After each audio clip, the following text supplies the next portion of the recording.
silly, ridiculous, a waste of time. They didn't want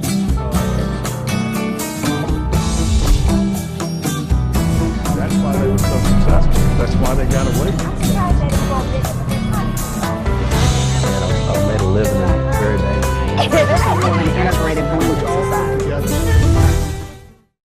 Welcome to Dianne Andrews in Black and White. I am coming out of a house that was devastated by Hurricane Harvey here in Houston, Texas.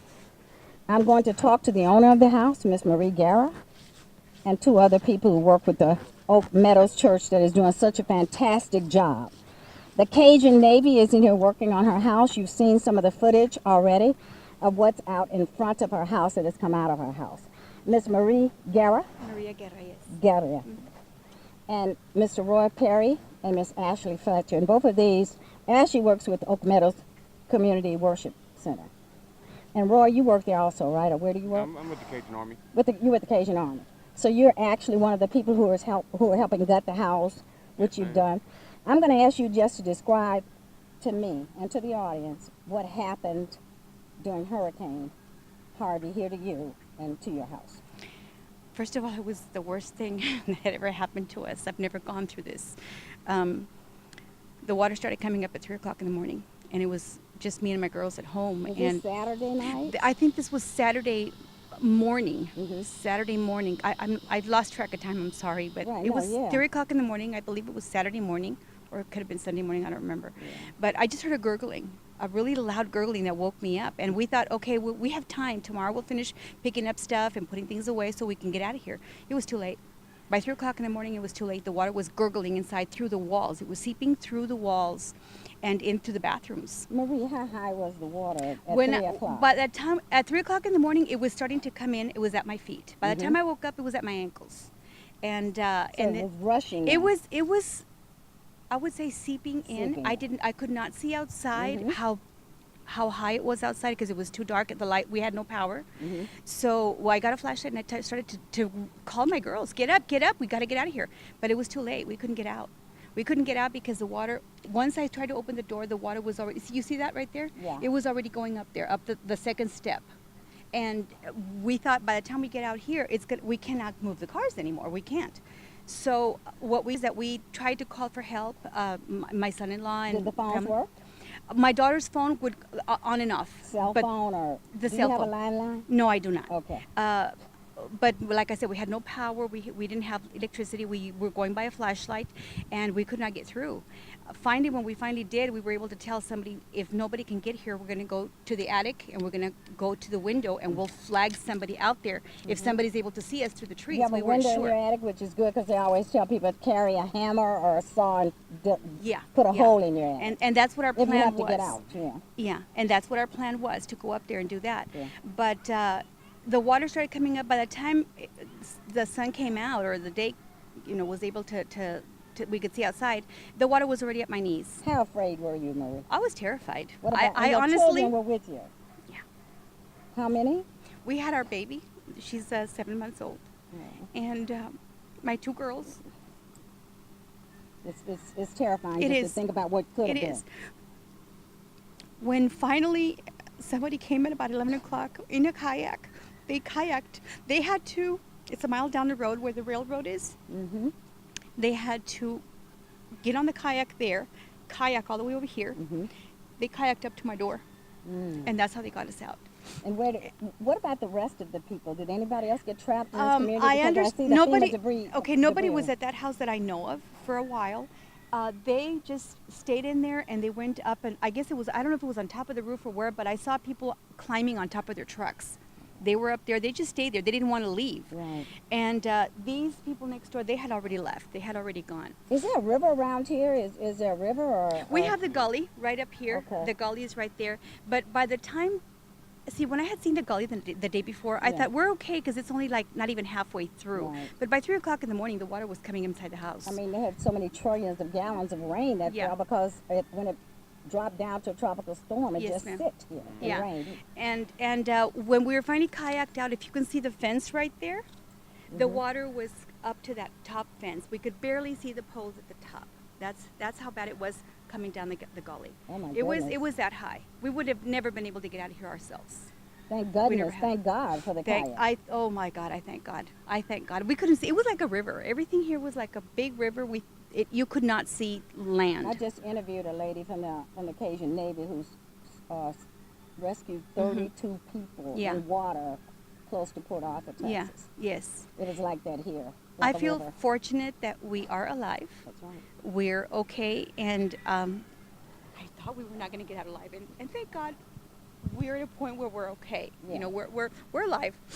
Yeah. We lost And you're everything. staying here? But, Do you stay? oh, we can't. You can't stay in We with the can't. mold. You'd have No, to ma'am. wear this all No. night, right? And yeah. when you have allergies Right, I mean. and respiratory problems, Right. you can't. You Right. just can't. The thing is, like he was saying, the easy part is putting everything back together. It's really quick. Okay, but like I need the money for that. Right. And quite frankly, I haven't even had a call from FEMA. I went out there and I tried to talk to them. Are you retired, Marie? Are you retired? You don't work? No. I work. I have to work. Yeah. But it's hard when you know that you're living paycheck to paycheck and that you have this other extra. I mean, I lost my cars. Right. I had lost both my cars, my daughter and my car. But my insurance should take care of that. The insurance, the only difference is that now I have to start all over again. I have to go through the whole process of getting another loan and starting all over, and that means taking time from work, and it's just everything. But everything. I'm assuming that most employers are very lenient with time now because they know what has happened. They're being very helpful in that way. My job was actually very considerate, and they let us be off that week, and they paid us that week. That's good. Because they knew. They knew. Some of the employers were probably some of them had the same flooded issues also. as we did too. So they know firsthand. Yeah. About these people. These people were the best thing that happened to me. These are my angels on earth. I promise you. How did you contact them, or did they contact you? I am not saying this just because. I'm saying it because I really, really mean it. A few days after the water had gone down, I'm going to say a week, my daughter and I started coming down here because we wanted to see if it was okay to come in. And it was late. I had to go to work, and it was late. It was about 6 o'clock or something like that, 6:30. And I was driving up. We were driving up here, and I saw I think it was a van going out. This is a dead end, going out, and I guess she could tell we were part of what was going on here. And she just put her hand out, and she went like this, Ashley. And I said, oh my God, something happened at the end of the street. Something, we thought something had happened, devastating had happened, and we couldn't go through. But she stopped us, and we got off, and we said, is everything okay? She goes, are you okay? And I said, well, no. And I started crying because she said, I'm here to help you. You guys want water? You need water? Nobody had offered any help. Nobody had offered any help. Ashley did. She gave us diapers for the baby. It seems like you knew what we needed. She gave us the diapers, she gave us water, she gave us some food, baby food. And she said, we're going to help you guys. And she said, we're going to get somebody to come over here and help you get your house. I didn't have at that moment, by then, I didn't have anybody. I didn't know who I was going to tell. You know, just me and my 20-year-old daughter. What were we going to do? What were we going to do? So she put us in. She gave us that food, and we came into the house. We just looked because there was really not much we could do. She put us in contact with these awesome people. Cajun Army. The Cajun Army came in the next day, as they said. They came in for 3 consecutive days since early in the morning until late in the afternoon, and they came and they did all this for me. They gutted the whole house 4 feet high. And moved everything out. Moved everything out Which here. I understand there was more than this. Actually, that's what I was going to tell you. Yeah. I came in here today and there's stuff missing. The door that is on there, we very proudly put up there. The Cajun Army was here, but it's gone. So people took doors. People have taken a lot of stuff from out there. I don't understand. I don't know. But that's what they did. Let me just talk to these wonderful people. Yes, ma'am. Thank you. Now, Ashley, how did you happen to just be this area? Were you just driving around to help people? Or did the church, because you're part of Oak Meadow? Yeah, well, God is the author. Yes. You know, he knew where we needed to be and when we needed to be there. And I have no doubt in my mind, there's a scripture in the Bible that says he knows each, and I even quoted it to her daughter the day we came in the next day. I said, he counts the stars and he knows them by their names. You know, someone said there were 6 trillion stars in the 1950s, and God knows and has them all counted by names. I don't know, other than the fact of God led us here. Our pastor, Tony Pittman, has opened the door to the Cajun Army And our church is a distribution center. Right. You know, We've we covered- have yeah, last 30 we to had- 50 people sleeping And there. we're looking for more. And we're looking for more Right. every day. We need strong men. Yes. This man is tired, and we Right. need men. We need muscle. But we have opened our door. My pastor has told us 6 months to a year, however long it takes, we're going to be there He's for a the wonderful community. man. I interviewed him on my Yes, show last we're week. going to be there. Now, Roy Perry, let's talk about how did you join the Cajun Army? Were you in it last year in Louisiana? Are you from here? Last year in Louisiana, I knew they existed, but I kind of did my own thing. I was doing this anyway. It was just on my own. So you've always been volunteering to help. Absolutely. And This that's what year, I find I've interviewed several people there. And people may wonder why I have this. I have terrible allergies and I can't stand toxins, and I had an operation on this right eye. So I try to protect it. protection is mold. very We important. should all be. Yeah, I just actually my wife saw a Facebook post whenever they got here Sunday. Chris King was talking about what he wanted to do, That's what he the wanted to. co-founder of the Cajun Navy, Cajun Army. He was talking about what he wanted to do and what they wanted to accomplish here, and I immediately contacted him, told him I wanted to be a part of it, and I drove here the next day. How do you think we get more people? I mean, I'm doing very positive press on you all. I know you had some negative Right. press last week, which do you think that will hurt you from getting volunteers in the Houston area? From Houston, I doubt it. We're getting a lot of people that come through our lines to the distribution center and hop out of the lines so they can volunteer and help their neighbors. That's amazing. That's good. Let's hope not too many people read that article. I was shocked when I saw it. From what I've seen, it's nothing but great people. They all happen to be different kinds of people, and that's what the world's made of, and that's what, as you Absolutely. say, God wants us to have around us. Right. God knows. What would you, what did you do when you first walked in here, Roy? You led a team here. Is that what happened at the Cajun ma'am. Army? How many of Initially, y'all was it? initially we had, at our highest point, we had about 8 people here. How many days did it take to get it in? It just looks It like was now about- we need to put up the sheetrock and the. And Well, it still I'm needs not to a be. carpenter, but The sheetrock is not up yet. They Yeah, I took think we need everything to put down. it up. Well, it Right. needs to be treated for mold, and then a specialist come in and make sure there's no more mold. At that point, you wait until the moisture level of the studs drops below 15%. Once that happens, we can proceed to put back the insulation and the sheetrock. And that won't take too long. Not at all. Put sheetrock up. I It think. doesn't take that long. So how many people are working here now? You're waiting on the mold inspection. Right now, we're waiting on mold treatment. We don't have any mold treatment.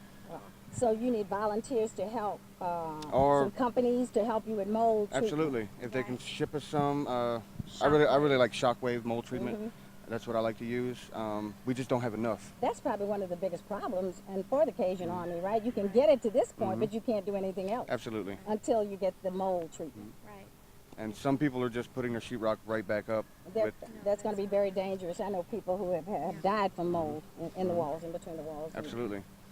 Yeah, it's very important to get the mold treated and taken care of. So we want to be sure that most people hear that out there, that make sure that you just don't put your sheetrock up if you're doing it yourself, that you don't have the mold treated and inspected, that it's at the proper level, right, that it's gone.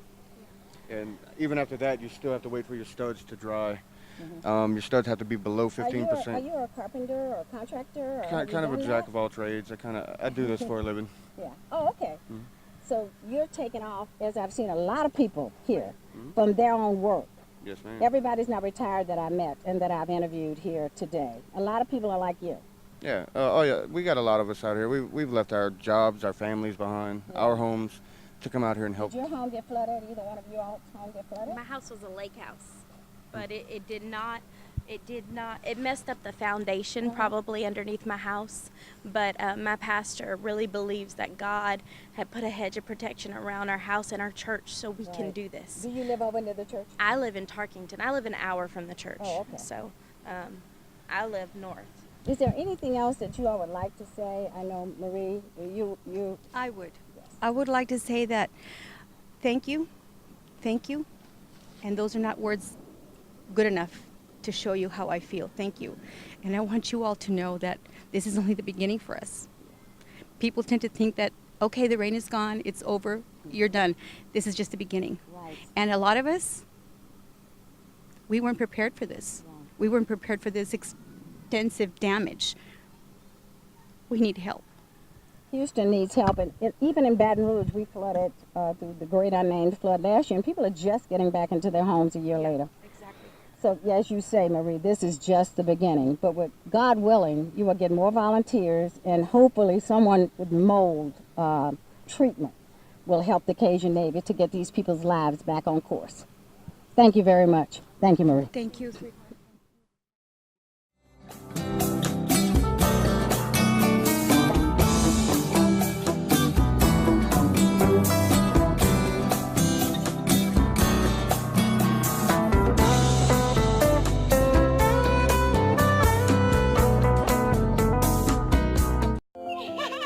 How do you see the world?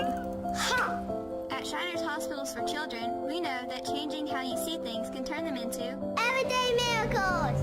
Like riding my bike. Breaking boards! Hugging my mom! Every day for over 90 years, Shriners Hospitals for Children has been sending love to the rescue, regardless of a family's ability to pay. If you know a child we can help, call or go online now.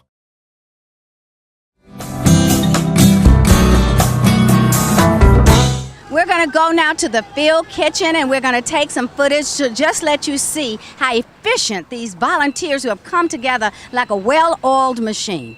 I will have to say to you, I've been here all day, and I have never seen such great people work together so well from different parts of the country, different genres in life, just different people. They all have a purpose, and the purpose is to help make everybody who's living here their lives better. And some of these people we would look at and say, hey, their life is not that great, but it's all about having the right vision and the right kind of heart. And I applaud all the people that we've interviewed and everyone who is here today working. So let's look at the kitchen where the food is actually distributed.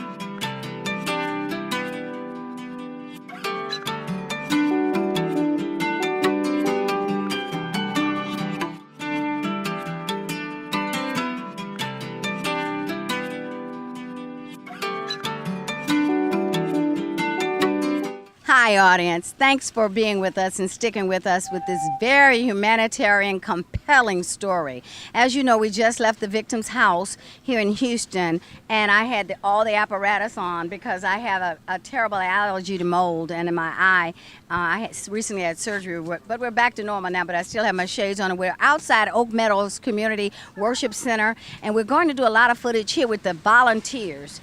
We have a line, it has to be 500 cars in line right now. They're feeding 1,000 people today plus. With me, I have Jason Benavidez of Reaching Out Ministries, who came here to volunteer a week ago. Tell me, what prompted you to come, Jason? Because my pastor sent me over here from Elam Church.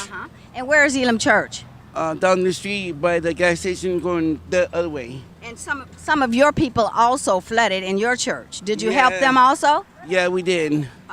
A lot of them. What do you do here? Do you do mostly the I know you've been here all day. I got here at 8:30 and you were here, and it's 2 o'clock now. Yeah. So what do you do? Just help around with everything? Yes, I do. All I do is every time I eat them too. Do you? And I got a pastor award from my church too, so I did everything really good. That's great, Jason. Well, we appreciate you being here with all these volunteers, and tell your pastor thanks for sending you from Elam Church, okay? I will. Thank you.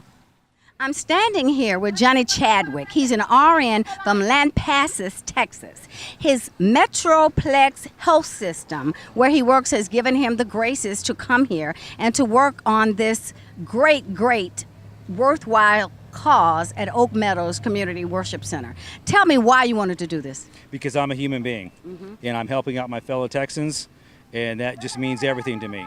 I'm former United States Army, and I couldn't think of a better way to use all my skills as an Army veteran and as a registered nurse than to help my fellow Texan. Thank you for your service. I've done some shows on the veterans, and I'm happy to see that it looks like something's going to start getting done, that the lines are not so long. I interviewed a wife whose husband had been killed. He had PTSD, post-medicine, and he didn't get the medicine on time. This was last year. So it seems like some things are starting to change now. Yes, ma'am. But a lot of things are starting to change for the positive. I'm glad to see that there's... Veterans. I'm glad to see, yes, ma'am, and I'm glad to see there's a line here. People are actually able to get to us out here, so we can distribute the need, everything that they need out here. I mean, this is amazing. I mean, you look at this small church and they're feeding 1,000 people a day. And it's not that many volunteers up here. It's amazing how well it's organized. No, ma'am. Yes, ma'am. We came all the way from Lampasas and Killeen area to get here. Well, I just interviewed a guy from Indiana, and I've interviewed some people from Oklahoma. We've interviewed people from all over. Yes, ma'am. Louisiana, where I'm from, I'm in Baton Rouge. Well, God bless you. Thank you all for coming down here, too. Well, Cajun, Navy, Army, they all started. And Chris King, I did a show with him last year thanking him for what he had done. Yes, ma'am. He was the co-founder. God bless them all for being here. Well, thank you for coming, and try to get some more of those nurses up there Yes, to help us out. If you're a nurse, Annie, up, come on down. They could use the help.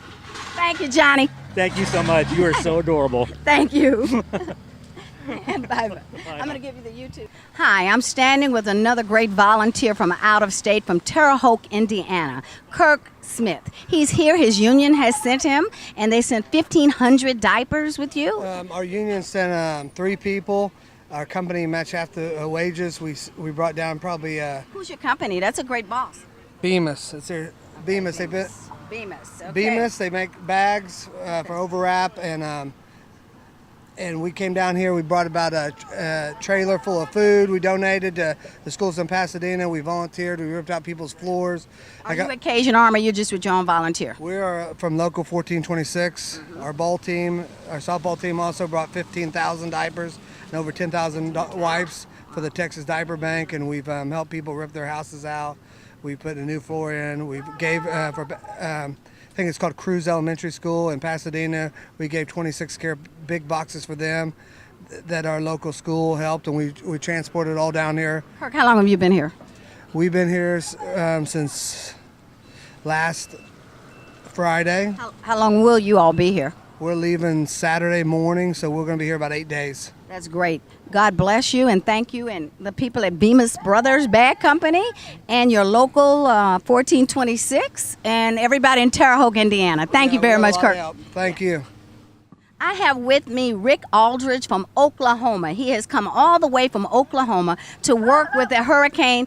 Excuse me, you may hear some noise in the background. We're trying to direct 1,000 people who are about to eat. When I got here at 8:30 this morning, Rick was here, and I tried to park in a spot, and he was mean to me.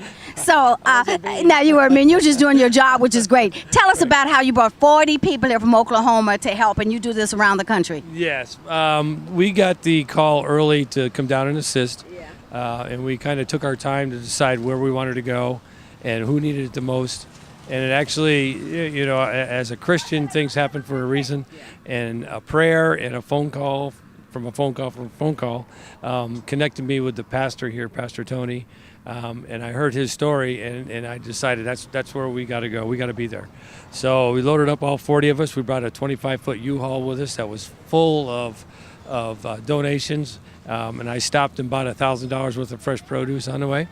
And we came on in here, and from the day we got here, I kind of listened to what the pastor's vision was for this place, and we knew we were in the right place. My folks were out helping people in the homes, got their homes out. Are they a part of the Cajun Army? No, we are just volunteer. Yes, we're our own separate team. Are you a 501c3? Do you get donations into your volunteer program? Well, I'm not very good at asking for donations. I hate to ask for. Is there a number you want to give now while you're on my show? We can do it now. Certainly. We do PayPal, make it easy for people. It's just raldridge60@yahoo.com. That goes directly to our account. And they can send things directly to the church here. And we get checks and stuff all the time. We turn right around and spend it. Oak Meadows to this church. Absolutely, yeah. So everything that we get goes directly to this relief operation. So our 40 folks were out doing that. I stayed here and kind of grew the vision with the pastor. We started with the feeding. He was trying to feed out of his little kitchen, and I said that's not going to work. We can get and you talk to these guys, the field kitchen. I said, we can get one of those. And I tried and tried and tried. And most of my contacts, of course, were already taken.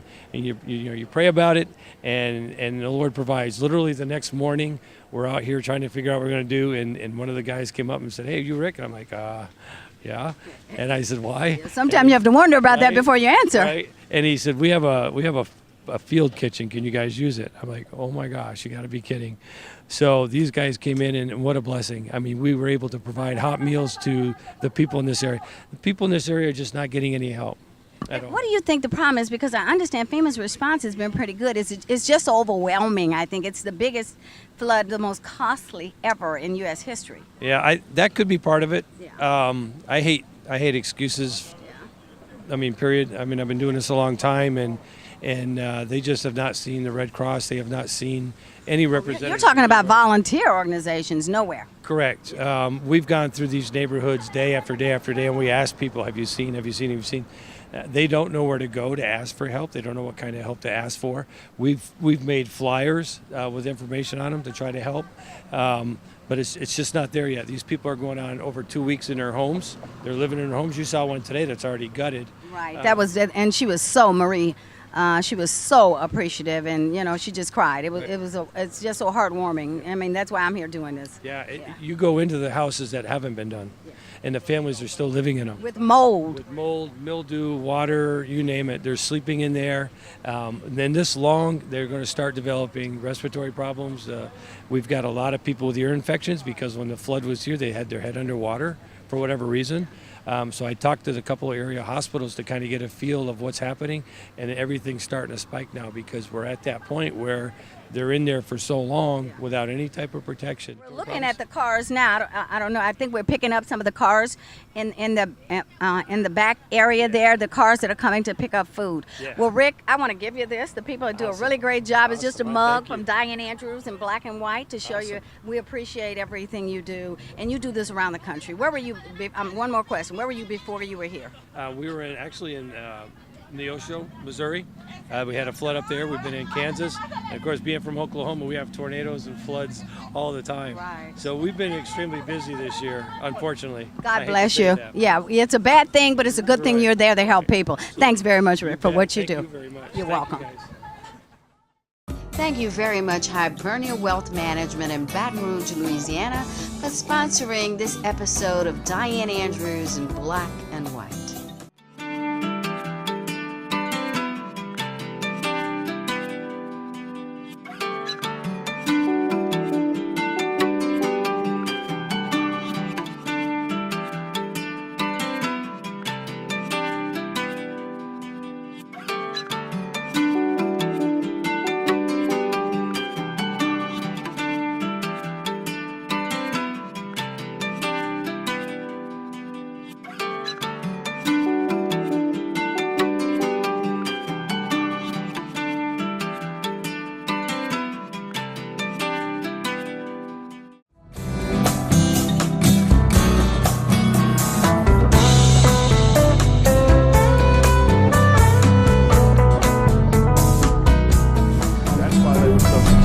That's why they got away. I've made a living in very dangerous. Dianne Andrews in black and white.